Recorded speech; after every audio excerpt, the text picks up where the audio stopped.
Nanyana abaqinisekise bona umhlangano lo ube yimpumelelo kodwa umhlangano amalanga amathathu lo akhange sekube yimpumelelo kangako ngombana bebangekho abavela ku Premier Soccer League ebekufanele ngathana ngibo abalungiselela ingomuso lepolera rhwako yalapha ekhethu kanendaba yongasetshenziswa kuhle kwemali eminyakeni wemali womyeko opheleleko kubathwenyile.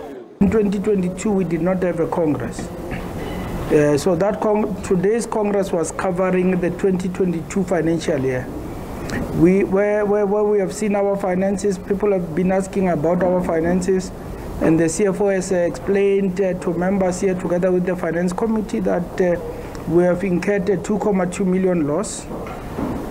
As a norm, our finances will be publicized.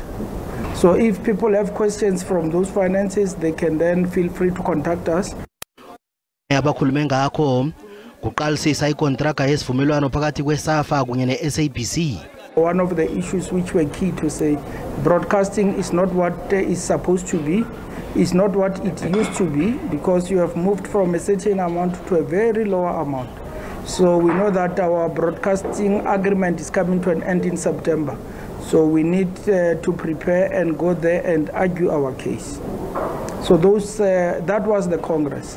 Okunye okhambe phambili emhlanganweni lo ukuthi wonke amalunga avumelene ukuthi iSouth Africa ifake isibawo sokusingatha imidlalo yebhigiri yephasi yabodade ngomnyaka ka 2027.